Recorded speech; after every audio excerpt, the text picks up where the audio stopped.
Hockey world cup में भारत और पाकिस्तान के बीच 16 साल बाद मुकाबला हुआ और एक बार फिर टीम इंडिया ने बाजी मार ली। आदाब, मैं हूँ आपके साथ अमीना माजिद और आप देख रहे हैं आवाज़ द वॉइस। भारत ने 19 अगस्त को नीदरलैंड्स के स्टेडियम में 2026 हॉकी वर्ल्ड कप में पूल डी के मुकाबले में पाकिस्तान को 5-3 से हरा दिया। भारत और पाकिस्तान की हॉकी टीमों के बीच 16 साल के लंबे इंतजार के बाद विश्व कप का मैच खेला गया। विश्व कप में दोनों के बीच पिछला मुकाबला 2010 में दिल्ली में खेला गया था। उस मैच में टीम इंडिया ने 4-1 से बाजी मारी थी। अब विश्व कप में एक बार फिर टीम इंडिया ने पाकिस्तान को हरा दिया है। इसके साथ टीम इंडिया अगले दौर में चली गई और पाकिस्तान टूर्नामेंट से बाहर हो गई है।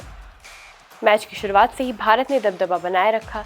पहले क्वार्टर में कैप्टन हरमनप्रीत सिंह ने 5वें मिनट और अभिषेक ने 11वें मिनट में गोल कर भारत को 2-0 की बढ़त दिला दी। दूसरे क्वार्टर में मुकाबला और रोमांचक हो गया। भारत की ओर से हरमनप्रीत सिंह ने और अभिषेक ने गोल किया, वहीं पाकिस्तान के हन्नान शाहिद ने और सुफियान खान ने भी गोल कर टीम के मुकाबले में बनाए रखा। हन्नान ने पाकिस्तान के लिए गोल कर खाता खोला। तीसरे क्वार्टर में पाकिस्तान वापसी की कोशिश करता रहा, लेकिन भारत ने एक और गोल कर दिया।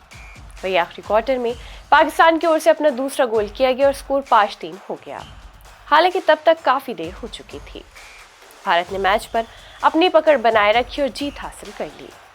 मुकाबले में कुल 4 ग्रीन कार्ड दिखाए गए, जिसमें 2 भारतीय और 2 पाकिस्तानी खिलाड़ियों को मिले।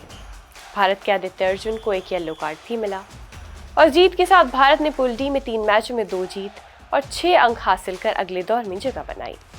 वहीं पाकिस्तान को 3 मैचों में 1 भी जीत नहीं मिली। 16 साल बाद हॉकी वर्ल्ड कप में आमने सामने भारत और पाकिस्तान के बीच मुकाबला एक बार फिर टीम इंडिया के नाम रहा। अब टीम इंडिया की नजरें वर्ल्ड कप के अगले मुकाबले और खिताब की तरफ हैं।